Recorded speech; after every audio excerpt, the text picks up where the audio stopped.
Hey, what's up, everybody? Welcome to another edition of Wade Watches. I'm Wade. Welcome to another fresh out of the movie theater review. Seems I'm making more and more of these days, but what can I say? Life is life. I don't always have time to edit. Anyway, this time I just got through watching Joker Folie. Folie Deux. Am I pronouncing that right? I believe I am. For which there is currently no poster of, because at the time of me filming this, it is Thursday, right before Folie Deux's opening weekend. So I guess they haven't put posters up for it as of yet. I caught an early screening of it. I guess that's just how it is. But anyway, this is the sequel to the 2019 Joker, directed by Todd Phillips, starring, of course, Joaquin Phoenix, who's back again, this time with Lady Gaga, once again directed by Todd Phillips. And this is definitely one that left me scratching my head. And I get it. We can all point to, movie studio execs not knowing what the people want, not embracing creativity and originality, only caring about making a profit. The first one from 2019, I think it did make over $1 billion, which is very rare for an R-rated movie. So we could all point at that. But I was still scratching my head as to why this film even existed, because the first film, though I'm not a super fan myself, just felt like kind of that perfect self-contained one-off Elseworld story that really didn't necessarily leave room for a sequel. And guess what, kids? Yeah, I still, for the life of me, can't understand exactly why this movie exists. I really, really don't. I went into this definitely hoping that it would prove me wrong. It would shut me up. Yes, there is a need for a sequel to Joker. We did need Joker Folie Deux. Prove me wrong. I was hoping it would, because if for nothing else, Joaquin Phoenix is a powerhouse talent, and you know what? Lady Gaga is a powerhouse talent. I loved her in the House of Gucci. She is just as good of an actress as she is a singer, so I was hoping I would be proven wrong, but not really, no. Sadly, this is definitely firstly a case of style over substance. Movie looks fantastic, just like the first one. The look, that grimy, dirty, oppressing look and feel are all there. Soundtrack is fantastic, both the orchestral score, which I liked in the first film, it's back here. They use that same kind of like slow, quiet, subtle yet eerie, like kind of like strings and like kind of like tattoo, like beating percussion that I enjoyed from that first film. And also, of course, there are musical sequences here. Of course, Lady Gaga is going to sing. Joaquin Phoenix even does a little bit of singing, a little bit, which I wasn't really expecting too much of, but there are some musical sequences here that are good, definitely paying homage to old-timey Hollywood. But other than all that good stuff, this was somewhat of a dud. What I can compare it to the most, and don't worry, I almost forgot to mention this will be a spoiler-free review. Absolutely no spoilers here with me. You are safe. I'm definitely going to put that in the title so people don't feel unsafe. But anyway, I was kind of reminded here of, it's kind of like, like a bit of like I'd say definitely kind of like a twisted, very demented version of La La Land meets a courtroom drama, meets kind of like a little bit of Alfred Hitchcock's Psycho. There's definitely, kind of like dual personalities. Well, he didn't really mean it. It's not really him. Oh, yes, it is really him.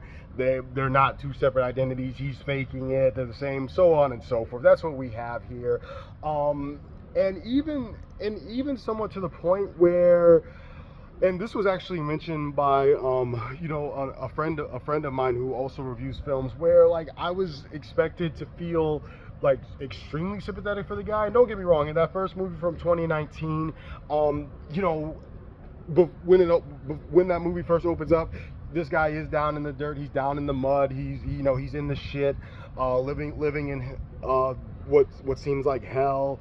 Kind of like a failed comedian taking care of his sick mother. We see him get beat up in the street by like actual kids. So the first movie definitely tries to, at least make him sympathetic at the start. Keywords at the beginning of it. But as it goes on, it's like, yeah, man, yeah, no, you're crazy, you're nuts, you're insane. Whereas here, a lot of this movie, so there's not really a lot of it's not as like fast moving. It's predominantly a courtroom drama and a prison movie, so it's not as fast moving, and they're obviously we've seen the origin of this universe's Joker, of this version of the Joker already, so that there's no repeat of that, there's no building action. So for the majority of it, instead, it's kind of like, well, let's really take a look at why this guy is how he is, and is who he is, excuse me. And of course the first film explored that in part, but here that is pretty much the movie. And it's like you're I think you're I do kind of agree with that buddy of mine, where it's like they're kind of crossing that line a little bit, asking me to feel sorry for essentially a psychopathic murderer. Like, yes, he has a sad backstory. I believe that the one comic book, like, I'm not a comic book collector, I don't regularly read comic books, but I do own the graphic novel, Batman the Killing Joke, where the Joker in that graphic novel has kind of a tragic backstory, but he's still this psychopathic, sadistic murderer. And in this film, it was kind of like saying, like, well, you should feel sorry for the guy. You should want to see him happy. And I'm like, I don't know about that. So that was kind of an interesting take. And also, and again, spoiler free. Don't worry, not gonna say what happens. Also, the how it all wraps up. It was kind of like an Iron Man 3 thing, where you're selling people on this one thing. People are gonna, like, even bother to go and see this movie because of this one thing, and then ultimately you pull this, you give us like this reverse Uno card, and you do something completely different that might piss a lot of people off, but also maybe there are some other people, there's probably will be other people who are like, you know what, I like that twist. With me, with yours truly, I kind of fell somewhere in the middle, where I was like, well, I was really hoping that you'd give me, like Lady Gaga, like Harley, or Lee as she's called in this film, says at one point in the movie, let's give the people what they want. I was hoping you'd give me what I wanted, but okay, you got me by surprise. You got me. I can somewhat get behind it. I'm not fully saying it's okay, nor am I saying it's the worst thing you could have done ever. But I am still, all that being said, I am still a bit disappointed. So it's also another one of those cases where kind of where this all leads, like how it all concludes, was kind of like, that could have been done better. So yeah, Joker Folie Deux, that's about all I have to say about it. Like I said, I really don't want to give anything away. I'm struggling to hold my tongue here. I really am. So let me just go ahead and wrap this up right now.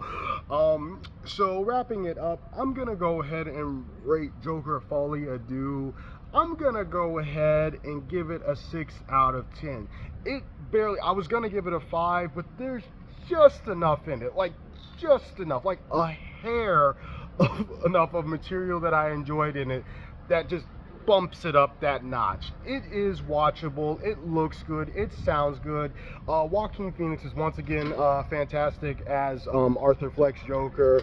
Lady Gaga is a good Lee Quinzel, a good Harley Quinn. They do work well together. I enjoyed the musical sequences. I enjoyed like kind of the courtroom drama and the prison drama, though not all of it. I did enjoy some of it, just enough for it to be passable, to be watchable. It's not the worst thing I've ever seen. I know right now it's like at 39% on Rotten Tomatoes.